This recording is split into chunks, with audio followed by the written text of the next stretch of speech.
yeah. Yeah, I guess you caught me. I was trying to decide about playing something a little different here today. Playing checkers with my poodle. I had another one. Can I pet your poodle? But I decided better of it. So I guess she caught me. Right here on WCRS Radio. Yes, there's even a puppy playlist. Songs that my dog likes. Yes. Songs my dogs would love. And the pink poodle haircut. Yes, these are all things that I could have played for you this morning. I have to go back and check those out. We may need to get a theme song going here for Princess Penny. She is saying she thinks she is about ready to start being live on the air with me. I'm not sure I'm ready for it, but she seems to think she is ready for it. So, anyways, how y'all doing this morning? It is kind of foggy out there. It's a little foggy. It's a little cloudy. Let's go ahead and check the weather, because, boy, there is. It's Friday. We got to have a lot of news to check out here today. Oh, yeah, we could have played Hound Dog. Work With Me, Annie. That was another song I was listening to last night. I thought about, does that have possibilities here? But I didn't like it that much. So anyways, let's go ahead and check the weather. FYI, just for the record, key factors on allergies today is, I guess, tree pollen. So if you have allergies to tree pollen, you may want to be a little careful out there. They say it is not quite high, but medium high. So that's one of the things that they say out there. I was hoping it would tell us exactly what the pollen was. Just it says grass. So, no, it says tree. Excuse me. Tree is the one. So I like to check that out because that helps me tell what I might be allergic to. It says conditions for breathing will be good today. So we all can breathe a sigh of relief. Anyways, that's what we've got there. Let's go back and see. It is right now 65 degrees out there. Feels like 65 degrees. Think we have a little bit of light rain right now. I don't believe that's supposed to be here for very long. We are looking for a high today of 81 degrees. Can you believe it? 81 degrees, low of 62. So rain early, a mix of sun and clouds by afternoon, near record high of 81. Chance of rain, while we've got it here, is 100%. 100%. Tonight we are looking for a low of 62. A stray shower or thunderstorm is possible early. Partly cloudy skies this evening will become overcast overnight. So Saturday, what does Saturday say? Partly cloudy in the well, now let's try this. Mostly cloudy tomorrow, Saturday. Stray shower or thunderstorm is possible. High of 78, low of 63. So that's kind of what we're looking for. Chance of rain is 40% on Saturday night. Sunday comes in with a considerable cloudiness, occasional rain showers in the afternoon. Thunder is possible, high of 73. Chance of rain, 50%. And Sunday night, overcast, slight chance of a rain shower. And by the way, don't forget, Saturday night, we lose an hour of sleep. That's right. It'll be daylight savings time. Personally, I think it'll be worth it. But it is hard on your body, isn't it? If you go to bed early and you're one of those sleepers, it might not be too bad. If you're someone like me that lives on the edge with sleep, it can be disastrous. But I get through it, and I hope this year is A-okay, and I hope you are going to get through it.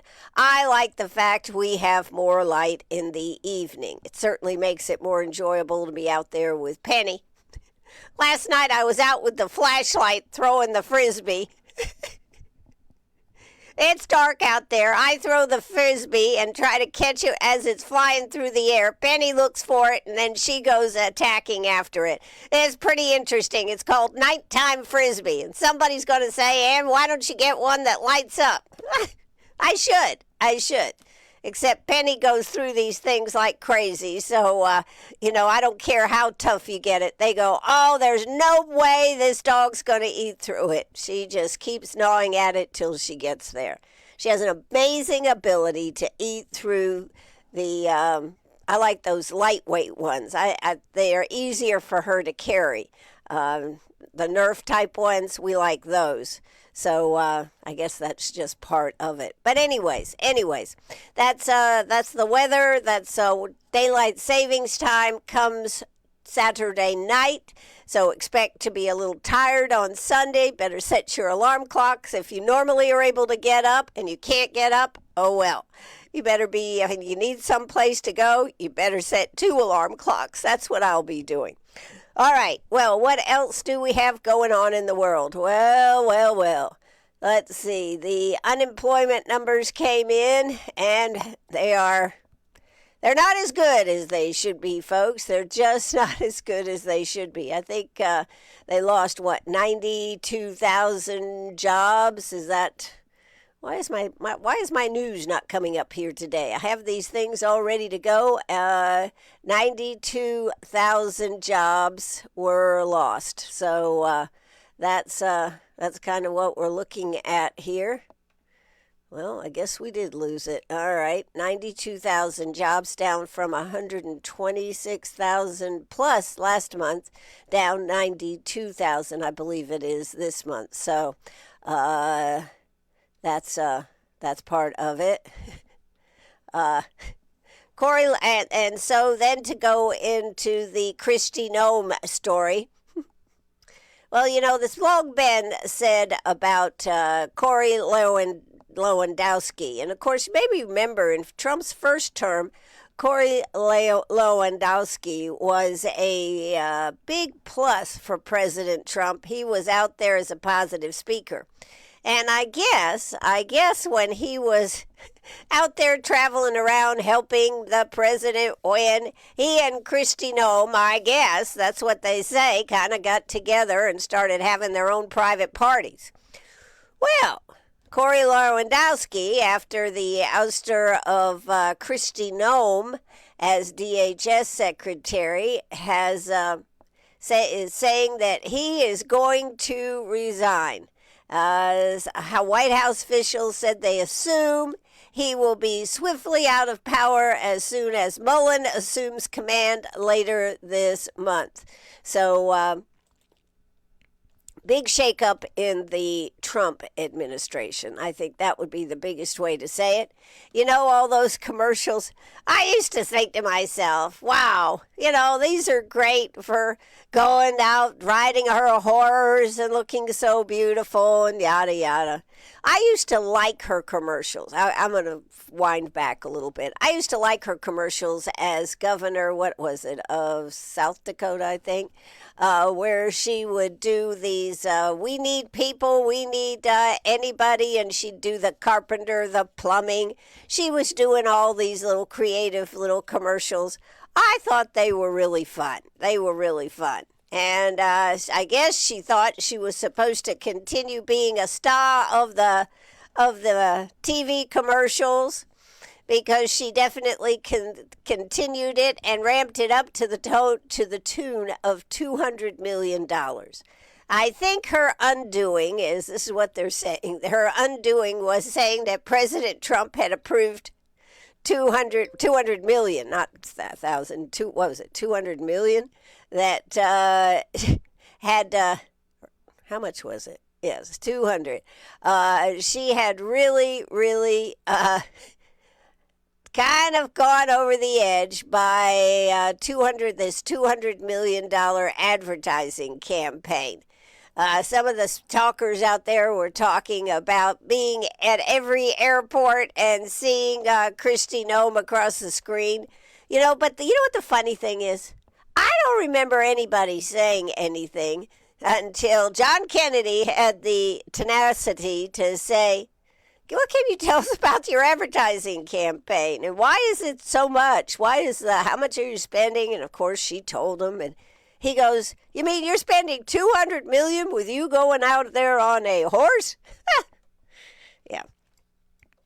You can always count on John Kennedy to get to the bottom of things if there's some bottom to get to it.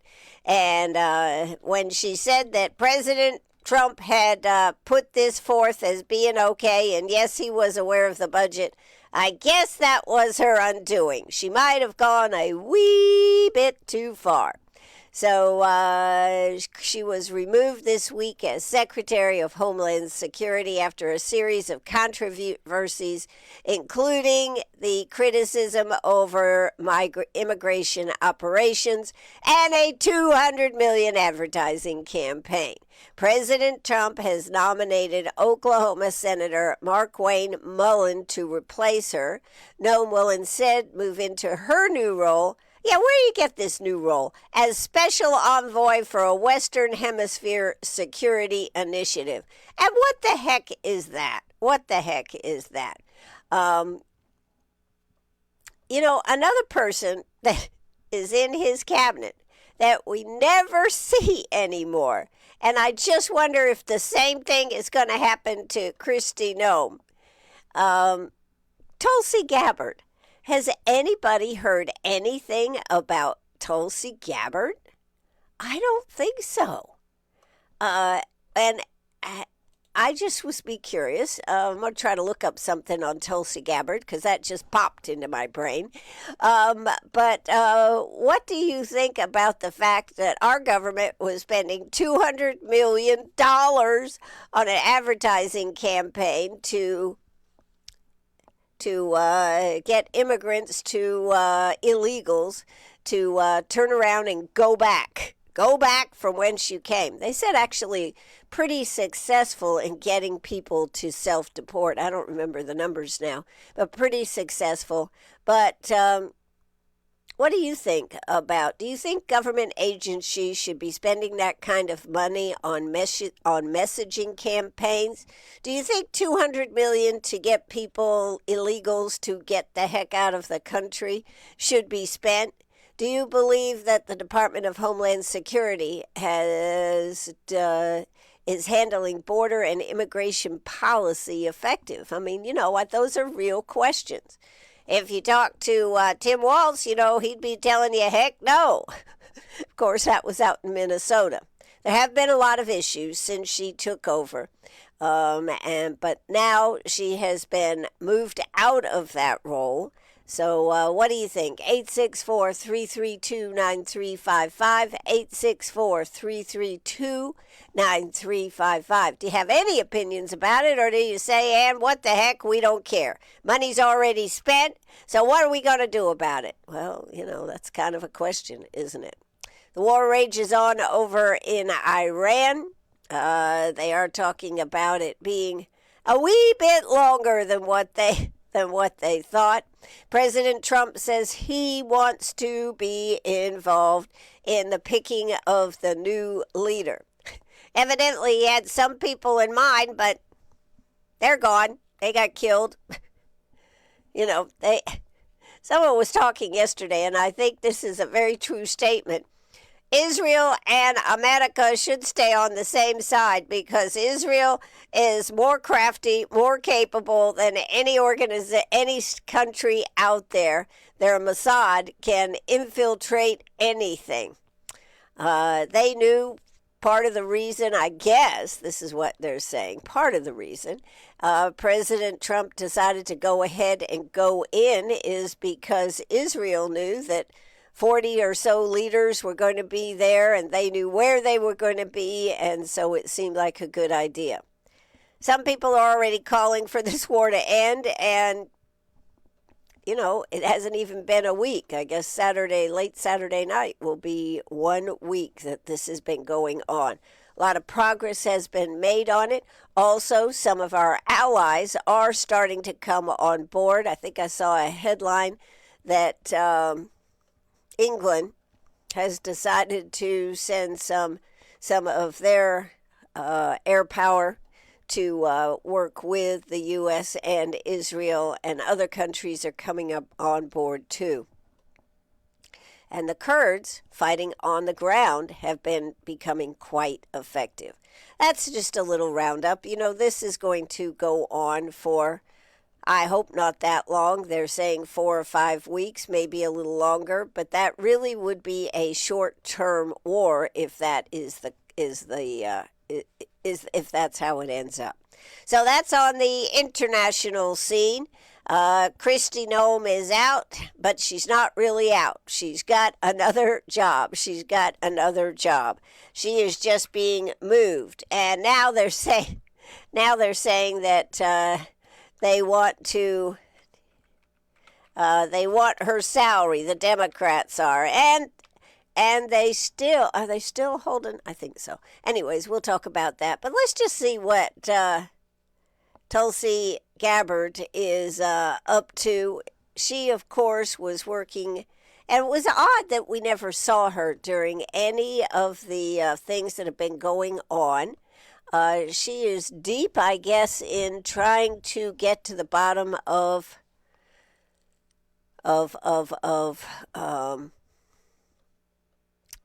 the 2020 election. I think is one of the things. She, of course, is. She is, today she works as a political commentator. I don't see her very much. Podcast desk and guest speaker. And what is she actually doing, though?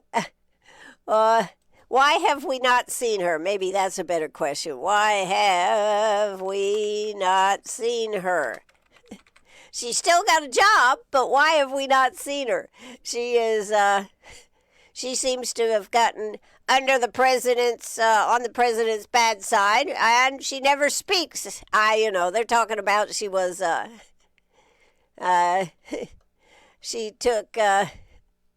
she was confirmed as Director of National Intelligence, the top intelligence advisor to the president. She supervises 8 intelligence agencies, including groups connected to the CIA, the NSA, and other national security operations. Because of the sensitive nature of her role, people in it typically stay out of public spotlight. All right, well, even though she's not been on television, she's been involved in several major intelligence policy moves, restructuring the Office of the Director of National Intelligence, cutting hundreds of staff positions to reduce bureaucracy, revoking security clearances of dozens of officials. Supposedly, although I don't think we saw any pictures, she was reportedly in the White House Situation Room during a recent Iran-related military operation, showing she is actively involved in national security. So, there you go. Interesting, isn't it? It is interesting. But you don't see much about her, and she used to be a big part of it. So that gives you a little bit different twist. It's not that she's been banished to some bunker in the White House. She actually is doing what the position for that job is. All right, so that's a couple there. Now, I wanted to talk about what actually accomplished, what is happening down in Colombia.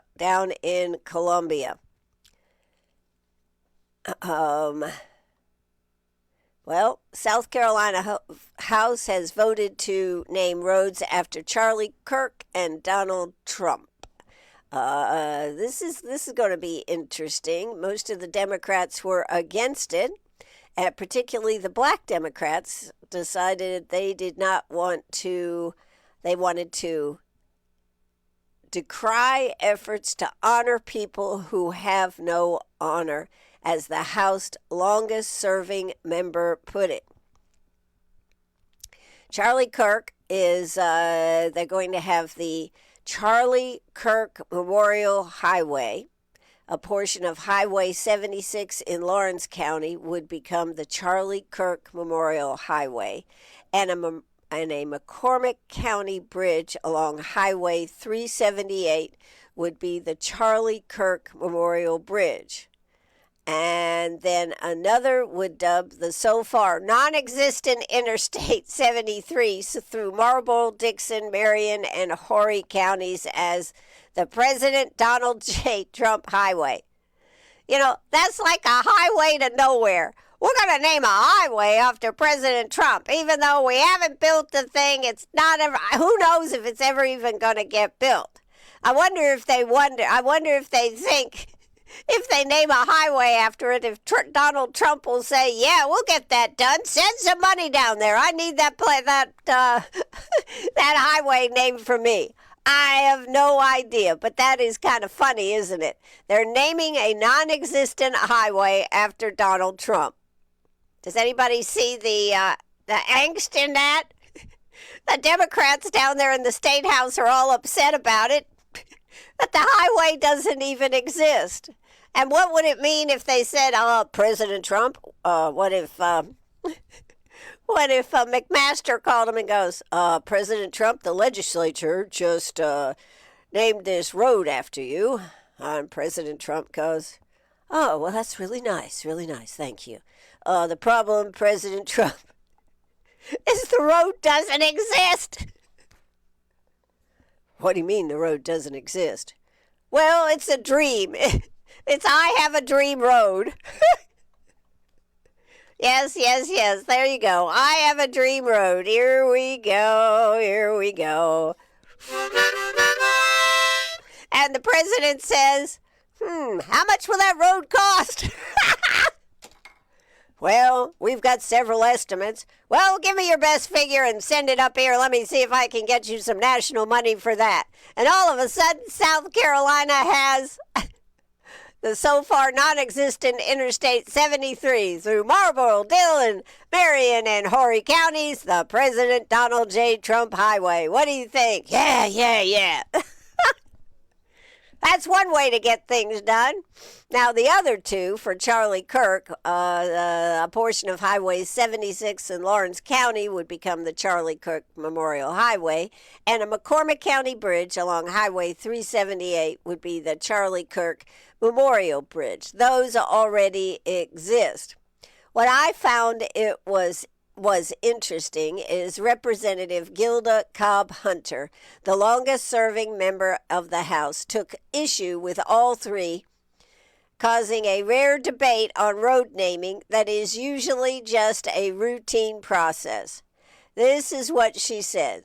I am so amazed at this rush to honor people who have no honor, in my opinion. That's what she is from Orangeburg, and she is a Democrat, with most of her legislative caucus gathered behind her. So tell me what Charlie Kirk did to deserve honor. And then she went on and said, divide, because he did go on college campuses and he asked those hard questions. And so she is saying that he does not deserve it. Kirk, who has no ties to South Carolina, inspired 28-year-old Luke Rankin, who frequently listened to his podcast, The Lawrence Republican Told Reporters. So there you go. That is what is happening there. Rankin said people need to know that Charlie Kirk was a champion of the pro-life cause, was a strong and devout Christian who had advocated for family values. So that's what they're doing. That's what they're doing there. We'll see how that all works out. No Republican vote against naming the proposed Interstate 73 through the PD after Trump, though Democrats raised similar concerns to the resolutions about Kirk. The resolution did pass 76-28. I would dare say, before Trump leaves, that road will be in progress. I'm going to go out on a limb and just make that prediction that before Trump leaves office in 2028, that that road will be being built. And right now it is questionable when it will be built. So what do you think about that? There you go. So do you think I might be right on that? Do you think we might get do you think we might see that because they named a road after it? Actually, folks, that is a brilliant way to see that something gets done that we haven't been able to get done in the state. Just name it after a president. Yeah, there you go. All right, what else is going on out there? There is, of course, more news going on out there that I wanted to share with you. One of the things that is an interesting story or an interesting piece is Ralph Norman's Congress doesn't deserve a pay raise. I did not even know that they were working on giving themselves a pay raise. Did you? Do you think what do they get? 174? I think if that's not it, it's very, very, very, very close to what they get. Might be 182, but I think it's 174. And if that is true, do they deserve to get a raise? And Ralph Norman, who is currently in Congress, is saying no, they don't. Automatic pay increases for members of Congress risk widening the gap between elected officials and the working Americans they represent. This is so true. At 174, I'm trying to remember. It says Americans nationwide are demanding greater oversight on Capitol Hill. They want to know their voices are being heard, and the public is exposing those who attempt to evade accountability. So,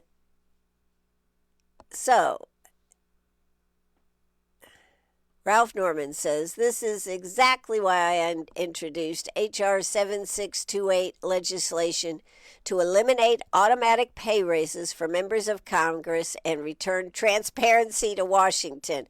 Well, that's a high bar to pass there, isn't it? While mainstream media may focus on political headlines, what has gone largely unnoticed is that members of Congress are currently pushing for selfish pay raises. If successful, lawmakers could see significant salary boosts, all while the national debt exceeds $38 trillion. That's a real reality most Americans would find hard to believe. On top of that, I didn't know about this, a group of lawmakers is suing for back pay, a move that would open the door for millions more in tax-funded compensation. Then Ralph Norman goes on to say that group includes Representative Jim Clyburn from South Carolina. It's disappointing to see elected officials pursue policies that would ultimately burden the very constituents they were elected to represent. But that is the state of Washington today. Even as our national debt approaches the size of our entire economy, congressional money grabs have become normalized. And, of course, Ralph Norman is a businessman and a representative of South Carolina's 5th District. Oh, and by the way, he's running for governor, in case you didn't know. My bill, he says, would terminate automatic pay adjustments for members of Congress and repeal the provision that allows them. Some argue that serving Congress is demanding and the higher pay would incentivize longer service. Longer service? We need them to get in and get out. They don't need longer service. But a time when fewer than 1 in 5 Americans approve of Congress, when our president is tackling an unbalanced trade, and when transparency has become taboo on Capitol Hill, that argument falls flat. Now, this is an opinion piece from Ralph Norman. And of course, he's looking to garner some support since he is leaving Congress. So that is one of the reasons he can do this. But number two, he's looking to grab some oxygen in the room because he is running for governor for the great state of South Carolina. It is unthinkable that lawmakers can fail their constituents and still expect a raise. In the private sector, pay is tied to performance, not titles. Congress should be no different. I look forward to advancing the bill. The American people deserve transparency, accountability, and a renewed sense of trust in our government. That'll be interesting. I think that would be an interesting topic to discuss with him. It will be interesting to see if he can move the ball forward, or are enough people going to say, no way, Jose. What do you think about that? 864-332-9355, 864-332-9355. Those are some of the things that are in the news. Other things that are happening. Oh, here's one of my texters here having something to say here.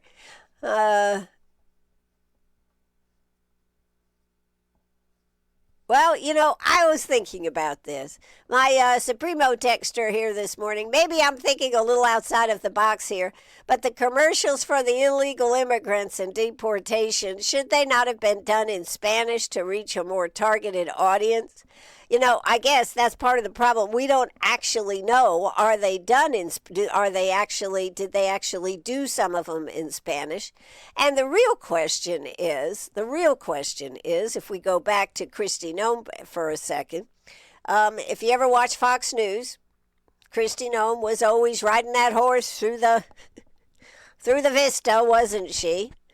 Do they really think the immigrants were targeting your market? Do we think that the immigrants were actually watching Fox News? I'm not sure about that. Now, I think she has a point. Were they watching possibly Spanish? But I don't really know whether she may have had them on some of the Spanish stations, been reaching them that way. But being on Fox News, I think, was self-satisfaction of putting it out there. So I kind of see your point, but I don't know about you, but I don't ever watch anything. Now, I don't ever watch anything. And she goes, not the ones I Googled. So maybe she was checking that out. And that is a most interesting point. Do you really think that you need to advertise it on Fox News, which probably has, I'm just using Fox because I dip in and out and watch all different things, but Fox News, I've seen Kristi Noem's ads on there plenty of times. And does that really apply to those that are Spanish speakers, illegal immigrants? I don't know.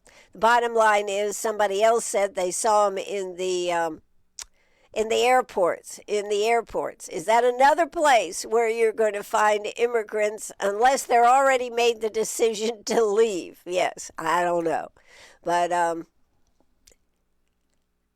the problem is, I think Kristi Noem was a little out there. What I was saying earlier was I always liked some of her commercials they showed where they were looking for people to move to South Dakota.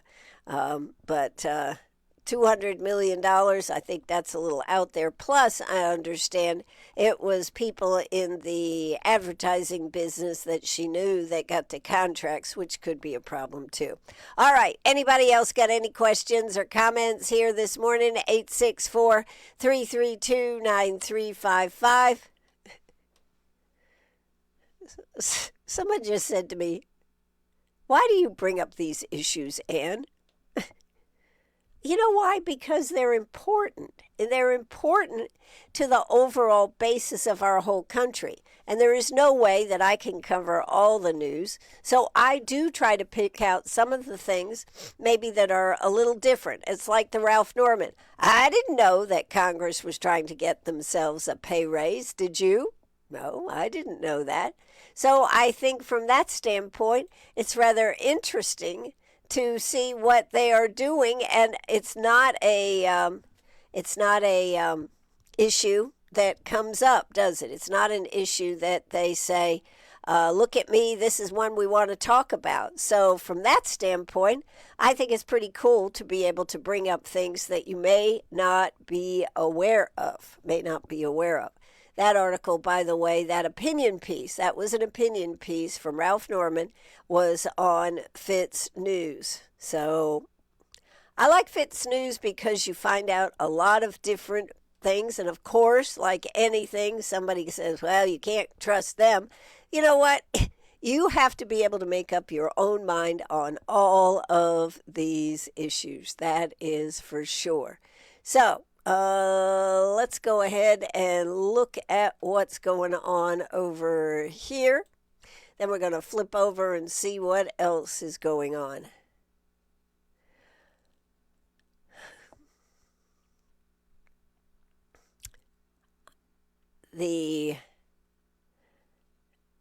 Nancy Mace is out there dismissing allegations she received thousands extra in reimbursements. The House Oversight Committee is checking out her story, and they're not so sure that they feel that it's what she was doing was right. You know, I'm for the maybe they weren't the good old days. Maybe they weren't. Maybe we were just dumb and happy because we thought our government did what we wanted it to do. And evidently they used to come through with things and you'd go, yes, that's right. But in today's world, we just realize everybody's a crook. Oh, and that's too much. That is just too much. Probably it is. All right, I retract that statement. I retract it. We realize that everybody is trying to get a piece for themselves instead of doing what's right for the people. I would go with that statement. All right, I have redeemed myself here today. Somebody asked me the other day to do some of my voices. I was doing a talk. Some of my voices. I had the hardest time, and then I just sit here and do it, and I don't even realize that I am doing it. One of the things that happened yesterday in the House, and I believe the Senate has taken up, Republicans stand against Trump's war against Iran and reject the war powers role for Congress. That is right now. That doesn't mean that the Senate, excuse me, that it might not be brought up if this lasts too long, So, anyways, there are a lot more stories that we can talk about.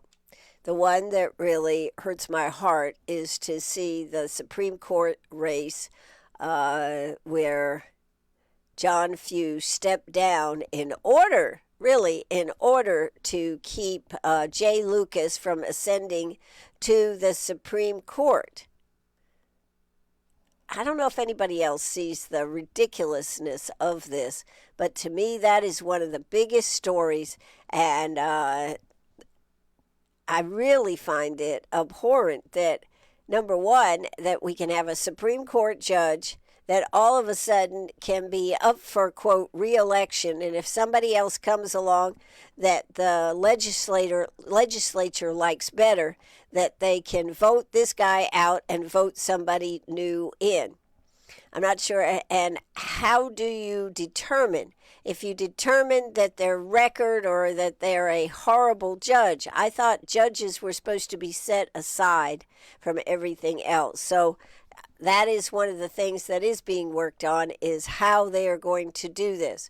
Question is Jay Lucas, the real question is, since Jay Lucas did not ascend to the throne of the South Carolina Supreme Court, will he run again or will he not? Every person that was running has to put their name back in the hat and has to, because of this process, they have to go back and start over in nominations. So probably the most interesting thing will be to see how strong Jay Lucas feels his hold is to take over as a Supreme Court judge. So that's kind of what we're looking at. One of the things they did pass down there in the House was Lawmakers debated income tax cuts, passed a bill requiring people to stand 25 feet back from first responders, and advanced legislation requiring the Ten Commandments to be displayed in public school classrooms. Several other bills dealing with education, insurance, and juvenile crime also moved forward. So, Senate approved legislation allowing college events without local zoning restrictions if the college approves them. Lawmakers extend the deadline for mandatory alcohol server training, and bills related to juvenile crime and insurance coverage disclosures also passed the House. The House voted to keep the South Carolina High School League, but added more oversight instead of abolishing it. Lawmakers had been considering dismantling the league after complaints from school about governance and fairness. I think the interesting thing about the Ten Commandments in the classroom, the House passed legislation requiring.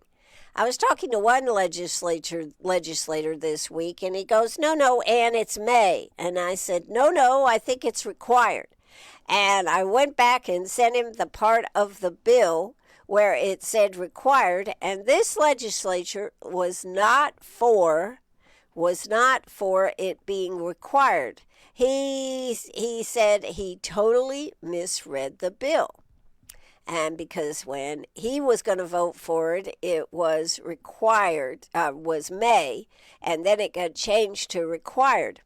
So it now is in the Senate hands whether it will be required or may. If, of course, they change it to may, then, of course, that would have to go back to the House. But don't you find that interesting, that little words can make such a difference? So we'll see where that goes. The bill is in the Senate now. One of the biggest policy debates continues to be tax reform.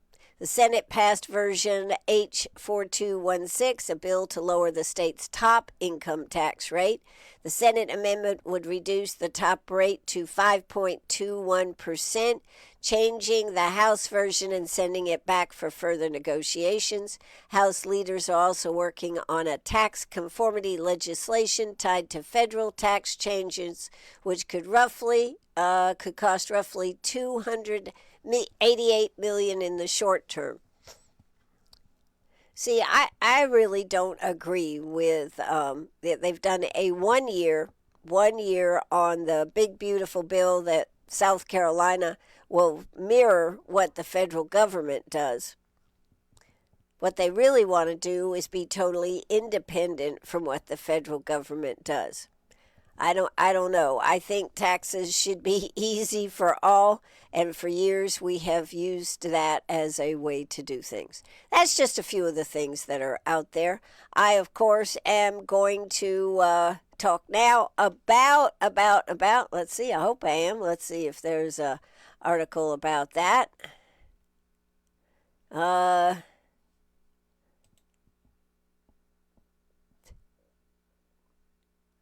Oh, okay. There. Well, that's not what I thought I would see. That's not what I would see. There is an exhibit over at Lander. Kelly Pettibone explores home and grief in her art. It is on the main floor of the Lander University Jackson's Library through March 24th. The exhibit is a journey through grief, according to Pettibone's artist statement. So that is going on. I thought we were going to see an article, but no, I guess not. I thought we were going to see an article about Lander breaks ground on their 8 million information commons. Yes, folks, it's no longer called a library. Does anybody find that odd? It's now an information center. The Lander University broke ground Tuesday, on the newest addition to the campus, the Information Commons, project leaders say reflects both record enrollment growth and the evolving way students learn. Yes, yes, yes. So, the two-story, 16,500 square foot facility expected to be completed in a little more than a year will serve as a modern academic hub designed around digital access, collaboration, and flexible learning space. University leaders says the impact was fully funded on a state level. We made an $8 million ask, and the General Assembly fully funded our ask, said Adam Taylor, Chief of Staff and Vice President for Strategic Initiatives.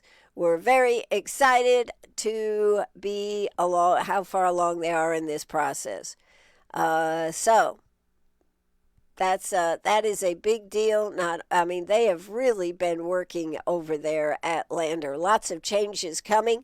But yes, it's an informational center. It's not really what will happen to libraries in the future. Will we have libraries? Will we have hard books that we actually read? Or will everything become digital? That is the question. Where will we house these important documents or these important books? Will it become like in some of the movies where seeing a book that people looked at it and went, "What is this? We have not seen this."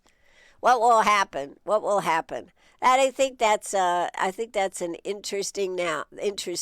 It says years from now, students will walk through the doors of the Information Commons and simply see it as part of their Lander experience, said Board of Trustees Chair Don Lloyd. What we will begin today will quietly influence thousands of lives in the future. So,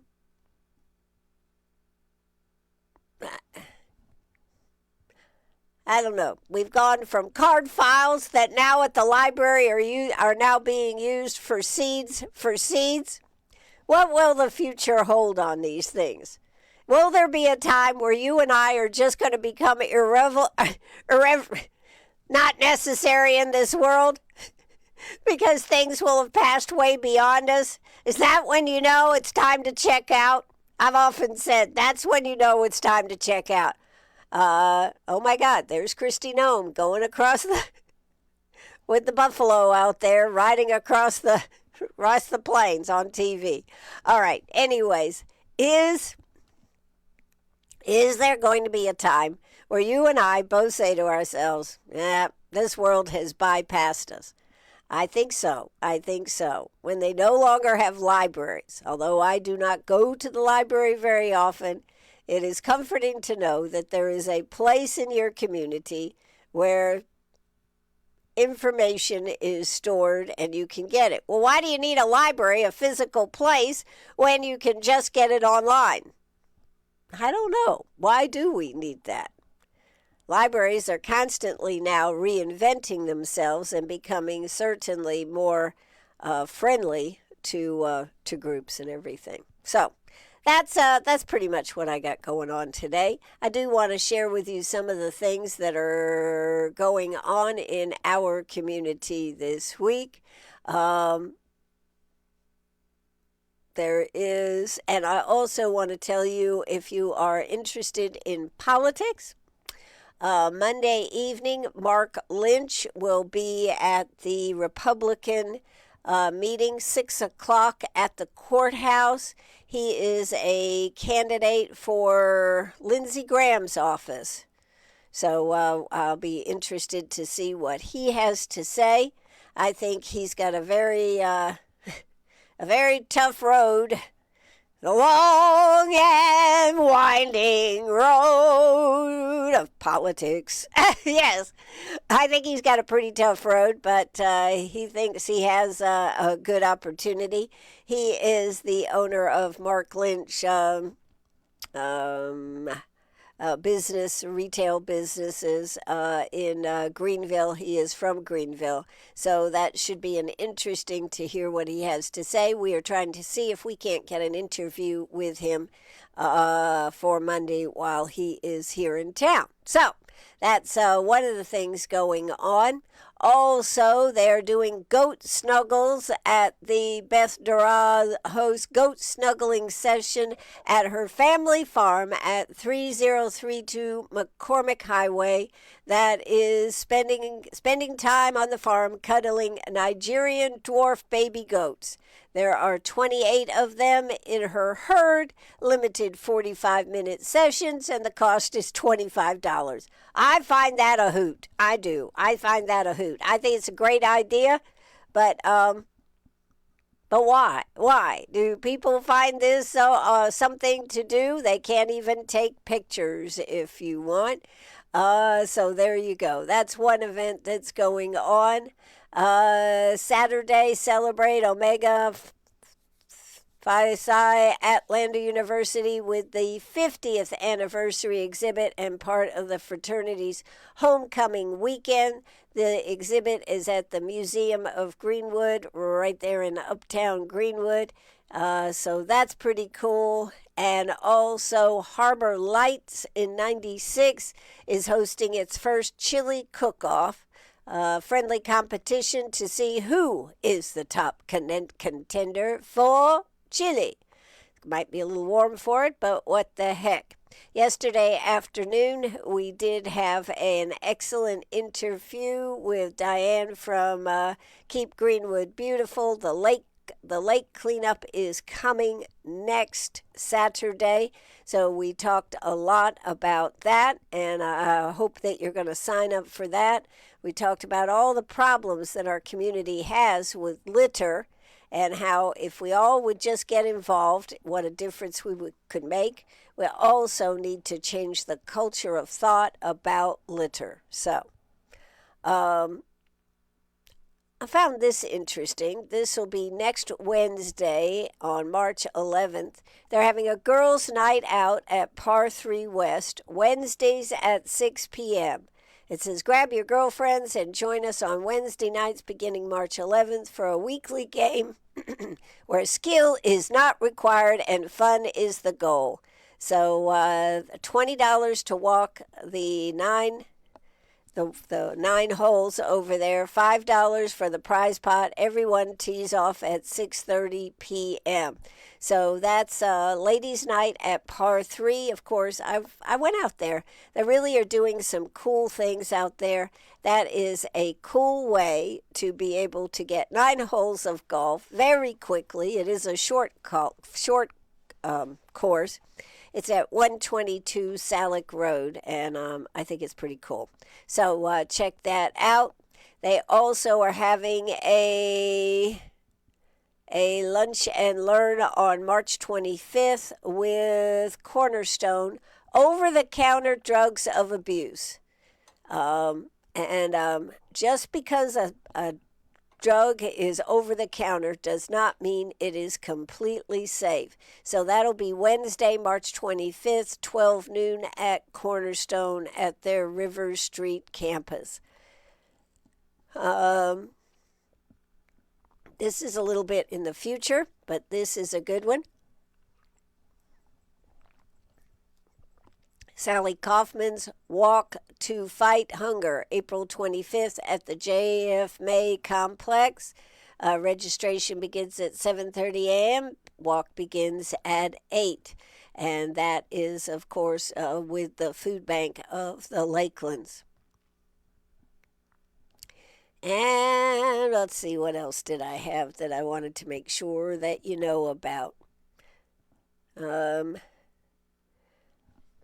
Pathway House could use your help. If you'd like to volunteer, you or a group of people would like to volunteer to bring meals to Pathway House. This is one of the ways they keep their costs down, is by churches, clubs, families, groups, or organizations to prepare an evening meal for our clients.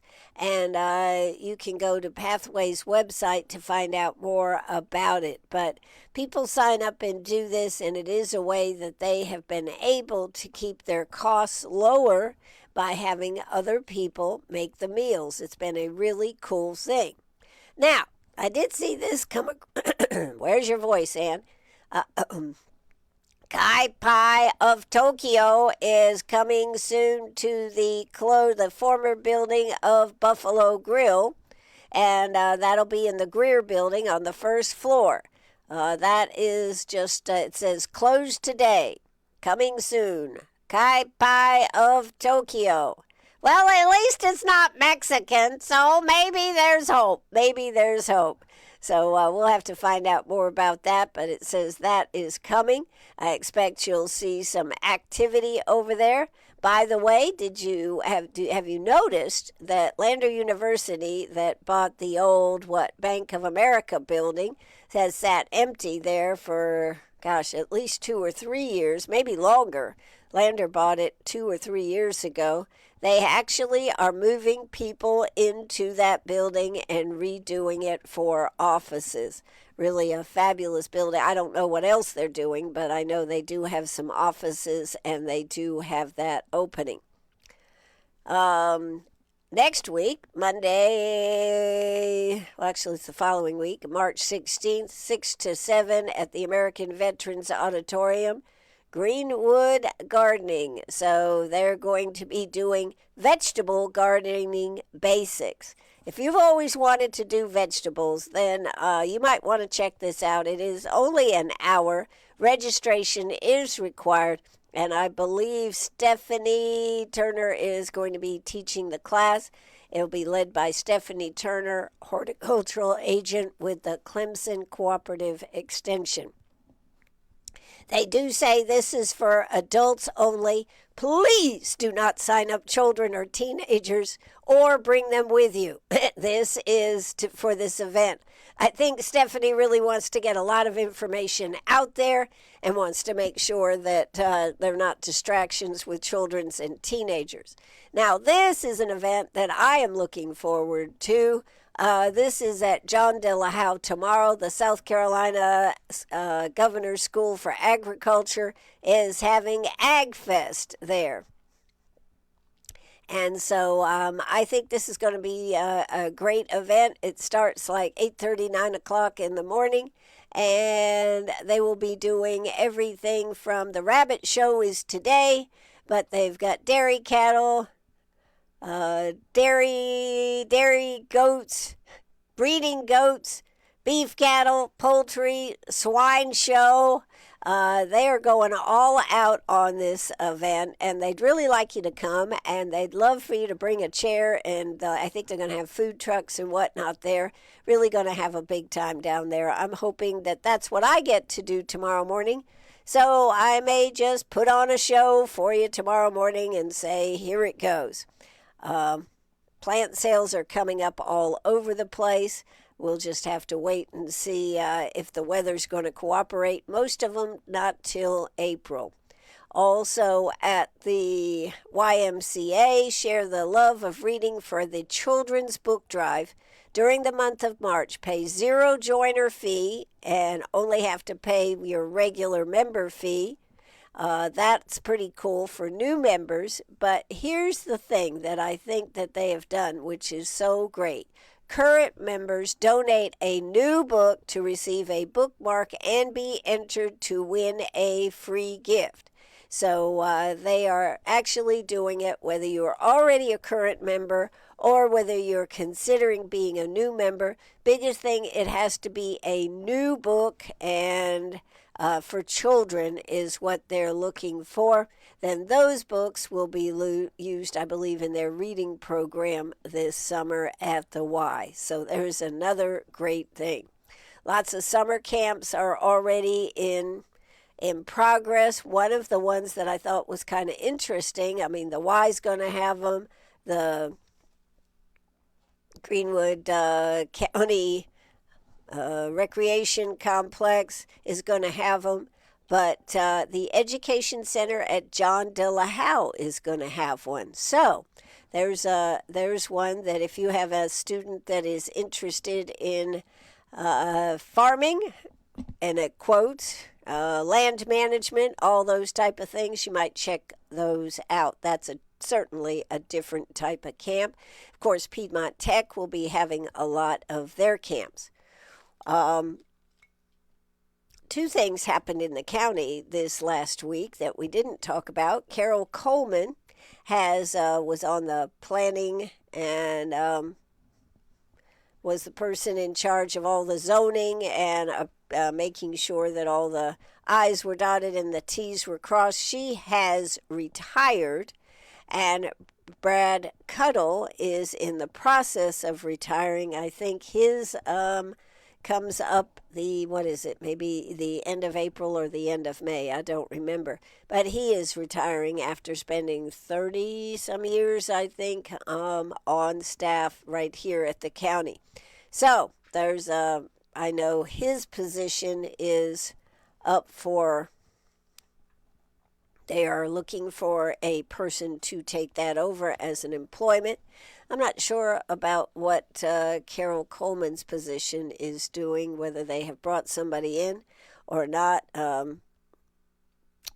Mr. Russian was doing that job last week at the county council meeting. But that's another one that is going on. Don't forget the 3rd annual Greenwood Duck and Jeep Jam, Saturday, April 11th from 3 to 8 out there at the Greenwood County Farmers Market. That is going to be one you don't want to miss. So all these things are going on. I hope you get out and enjoy some fun things. I hope you don't overplant. Because you know what? You don't want to be losing these plants because we always get at least one more freeze here, or you better be able to cover them up. That is about all I have for today. And Penny goes, well, it's about time you said goodbye. I'm hungry and I need my breakfast. So with that being said, we're going to drop the curtain. We're going to say thanks for listening this morning and have a great weekend. I'm Ann Eller. This is WCRS Radio. Don't forget to sign up for the lake cleanup next Saturday. You know, it's one of our biggest assets. And not only will they be cleaning the lake, they'll be cleaning the roads going into the lake. And as Diane said, all that stuff that's on the road eventually ends up in the lake. So that's why we want to make sure we get it before it gets into the lake. And one last thing, next Thursday, Greenwood Performing Arts is doing a fabulous entertainment at the Inn on the Square. It is Bourbon, Boots, and Blues. And the Bourbon guys, Wesley Timmerman and Tom are going to be there along with some other friends discussing bourbon, doing bourbon flights. It's really going to be a lot of fun. If you've never got the opportunity to taste a really expensive bourbon, this could be your opportunity to taste a really expensive type of bourbon. So that will be going on. E.G. Kite will be performing. She's a fabulous blues. She'll be there with her trio. She will be playing blues music, but the thing about it is she has worked with Merle Haggard. She was a country singer before she became a blues artist because she was raised in country and gospel. But she has also worked with Buddy Guy, who else has she worked with, Ann? B.B. King, Muddy Waters. She's worked with all the biggies, so she is such a talent. We had such a good time having her on the air. If you want to learn more about her and the Bourbon Guys, you can go right to our website where that podcast is at WCRS1450am.net. So that's WCRS1450am.net. There's a drop-down button, and you'll see all the shows that we do. Everything I say has been preserved forever. Isn't that frightening? Yes, it is. I'm Ann Eller. From Penny and me, have a great weekend. Bye-bye, everybody. Take it away. Cue the music, and cue the music. We're out of here.